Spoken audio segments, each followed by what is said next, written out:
Welcome to our online class. I'm Nusha Jahan. I have been working as an assistant teacher English, Palong High School, Shodor, Shariatpur. I hope you all are safe and sound by the grace of Almighty Allah. I'm also well by the grace of Almighty Allah. I know you all are missing your institution and your classroom because you have been away from your classroom for a long time. Undoubtedly, we are going through a crisis, but education cannot be locked down. We need to carry on our studies. So, here we are bringing your classroom to your home. Today, I am going to take a class with English second paper. The topic we are going to learn today is tag question. You know, generally this question comes in question number 9. Okay, my dear learners, it is important for classes 9, 10 and SSC candidates. Okay, my dear learners, let's start our class. Everybody look at the board. Tag question. Generally, it's come in question number 9. Tag question করার আগে প্রথমে আমরা জানবো যে tag question শব্দের অর্থ কি। Tag শব্দের অর্থ হচ্ছে জুড়ে দেওয়া এবং কোশ্চেন শব্দের অর্থ হচ্ছে প্রশ্ন। তাহলে ট্যাগ কোশ্চেন শব্দের অর্থ হলো কোনো প্রশ্ন জুড়ে দেওয়া। আমরা যখন কোনো কনভারসেশনের শেষে কোনো সম্মতি জ্ঞাপনের জন্য কোনো প্রশ্ন জুড়ে দেই তখন তাকে বলা হয় tag question. For example, he can speak English, can't he? সে ইংরেজি বলতে পারে নাকি? ওকে মাই ডিয়ার লার্নার্স, তাহলে তোমরা নিশ্চয়ই বুঝতে পেরেছো ট্যাগ কোশ্চেন মানে কি। ট্যাগ কোশ্চেন দুই প্রকারের, অ্যাফার্মেটিভ ট্যাগ এবং negative tag. Look at the board. Rule 1. মূল সেন্টেন্সটি বসবে প্লাস কমা বসে plus tag question plus note of interrogation প্রশ্নবোধক চিহ্ন বসে।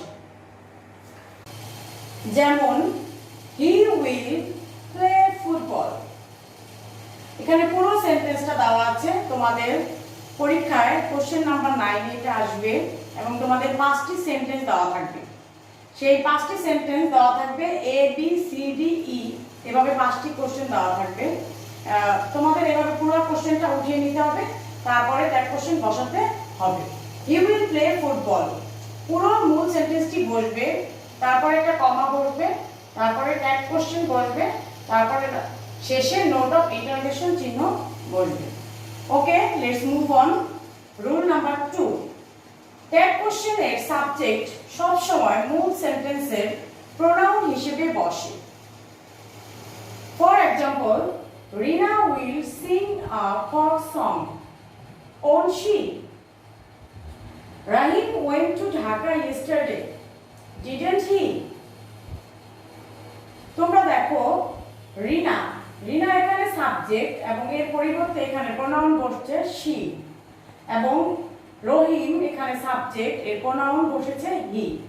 সহজ কথা বলতে গেলে মেয়েদের নাম থাকলে তার পরিবর্তে বসাতে হবে she, এবং যদি কোনো ছেলেদের নাম থাকে তাহলে বসাবে হি। Am I clear? Okay, my dear learner. Next, rule number 3. মূল বাক্যে সাহায্যকারী ভার্ব থাকলে ট্যাগ হিসেবে ওই সাহায্যকারী ভার্বটি বসবে। তোমরা নিশ্চয়ই বুঝতে পেরেছো সাহায্যকারী ভার্ব কোনগুলো। সাহায্যকারী ভার্ব হচ্ছে am, is, are, was, were, have, has, had, do, does, did, can, could, may, might, shall, will, should, would, used to, ought to, need, dare. এই মূল বাক্যে সাহায্যকারী ভার্বগুলো যদি থাকে তখন ট্যাগ কোশ্চেন করতে হলে তোমাদের ওই সাহায্যকারী ভার্বটি ট্যাগ হিসেবে বসবে। For example, we must it vegetables. এখানে লক্ষ্য করে দেখো সেন্টেন্সে আছে মাস্ট। এই মাস্টটা হচ্ছে কি? অক্সিলারি বা সাহায্যকারী ভার্ব। তাহলে আমাদের এখানে বসেছে মাস্টন্ট উই, সাবজেক্ট হবে উই আর অক্সিলারি ভার্বটা বসেছে মাস্টন্ট উই। এরপরে আমরা চলে যাব রুল নাম্বার 4 এ।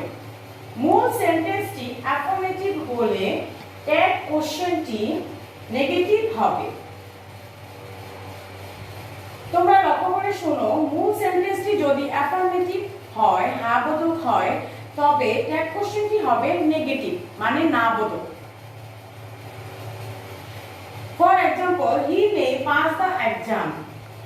তাহলে এই মূল সেন্টেন্সটা হচ্ছে অ্যাফার্মেটিভ, কারণ এই সেন্টেন্সে কোনো নট নেই। এখন ট্যাগ কোশ্চেন হবে মে নট হি, কারণ সেন্টেন্সটি হয়ে গেল নেগেটিভ। অ্যাফার্মেটিভ যদি ট্যাগ কোশ্চেনে অ্যাফার্মেটিভ থাকে তাহলে তোমাদের ট্যাগ কোশ্চেন করার সময় সেন্টেন্সটিকে নেগেটিভ করে ফেলতে হবে, নট বসাতে হবে। নেক্সট রুল নাম্বার 5, মূল সেন্টেন্সটি নেগেটিভ হলে ট্যাগ কোশ্চেনটি অ্যাফার্মেটিভ হবে। এর আগের রুলসে আমরা পড়েছি মূল সেন্টেন্সটি যদি অ্যাফার্মেটিভ হয় তাহলে ট্যাগ কোশ্চেন হবে নেগেটিভ। আর এই রুলসে আমরা জানতে পারলাম মূল সেন্টেন্সটি যদি নেগেটিভ হয় তাহলে পরের ট্যাগ কোশ্চেনের উত্তরটা হবে অ্যাফার্মেটিভ, অর্থাৎ নট বসবে না। For example, Riman can't drive, can he. তোমরা লক্ষ্য করো এটা হচ্ছে negative tag question.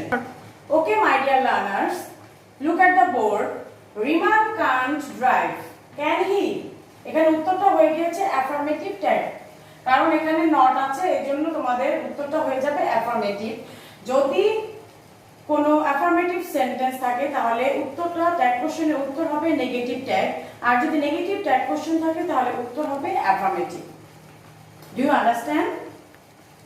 Yes, I think you understand. Okay, rule number 6.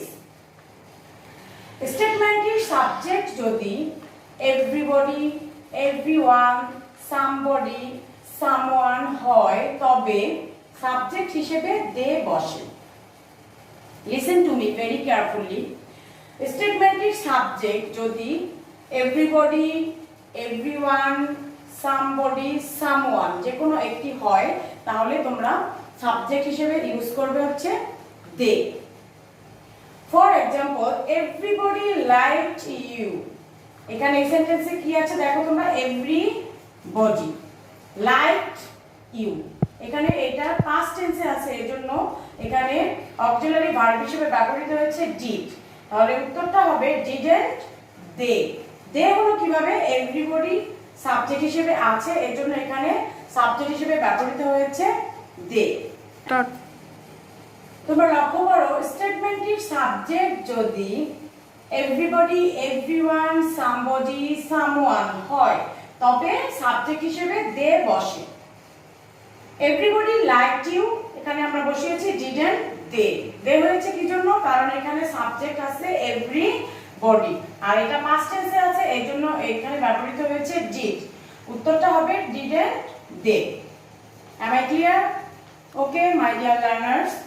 The next rule, স্টেটমেন্টের সাবজেক্ট যদি নাথিং হয় তবে সাবজেক্ট হিসেবে it বসে। এর আগের রুলে আমরা পড়েছিলাম everybody, everyone, somebody, someone থাকলে সাবজেক্ট হবে they। আর এই রুলে আছে যদি সাবজেক্ট নাথিং হয় তবে তার পরিবর্তে আমাদের বসাতে হবে it। For example, nothing was said, subject হিসেবে আছে nothing আর auxiliary verb was it। nothing থাকলে এখানে not বসবে না, এজন্য অক্সিলারি ভার্ব বসেছে এবং nothing এর পরিবর্তে সাবজেক্ট হবে it। Let's move on. Rule 8, স্টেটমেন্টটি যদি লেটস দিয়ে শুরু হয় তবে ট্যাগ কোশ্চেনে শ্যালই বসে। যদি তোমরা দেখো সেন্টেন্সে লেটস আছে তাহলে তোমাদের শুধু শ্যাল উই বসিয়ে দিলে চলবে। তাহলে for example let's have a party, let's আছে সেন্টেন্সে আছে লেটস, এজন্য আমরা এখানে বসিয়েছি শ্যাল উই, আর লাস্টে তোমাদের দিতে হবে প্রশ্নবোধক চিহ্ন। ওকে মাই ডিয়ার লার্নার্স, এই রুলটা দেখো, যদি সেন্টেন্সে সাবজেক্ট ওয়ান থাকে তবে ওয়ান সাবজেক্ট হিসেবে বসে। যদি তোমরা দেখো সেন্টেন্সে ওয়ান আছে তাহলে শুধু সাবজেক্ট ওয়ান বসালে হবে, আর নিয়ম পূর্বের একই থাকবে। For example one should love his parents, তাহলে এখানে অক্সিলারি ভার্বটা আছে কি শুড, আর সাবজেক্ট ওয়ান, তাহলে অক্সিলারি ভার্বটা বসিয়েছি শুড, নট যোগ হয়েছে, নট এর কন্ট্রাক্টেড ফর্ম শুডেন্ট, আর সাবজেক্ট হিসেবে ওয়ানই বসেছে। তাহলে কি হবে, যদি সেন্টেন্সে সাবজেক্ট হিসেবে ওয়ান থাকে তাহলে ট্যাগ কোশ্চেনেও ওয়ান হিসেবে সাবজেক্টটা ব্যবহৃত হবে। ক্লিয়ার? নেক্সট রুল 10, সেন্টেন্সের সাবজেক্ট দিস দ্যাট থাকলে ট্যাগ কোশ্চেনে ইট বসে। যদি সেন্টেন্সে সাবজেক্ট হিসেবে দিস, এখানে দেখো দিস আছে, this is a nice building, this is a nice building, আর অক্সিলারি ভার্ব হচ্ছে কি ইজ, তাহলে ইজন্ট আর দিস এর পরিবর্তে ব্যবহৃত হয়েছে ইট। সেন্টেন্সে সাবজেক্ট হিসেবে দিস দ্যাট যদি থাকে তাহলে তোমরা সাবজেক্ট হিসেবে ইউজ করবে, you have to use it. Okay my dear learners, I hope you understand well. So with this we have come to the end of the class today. Okay my dear learners, you will practice in your home. If you practice more and more, you will understand better. Okay my dear learners, our class is over.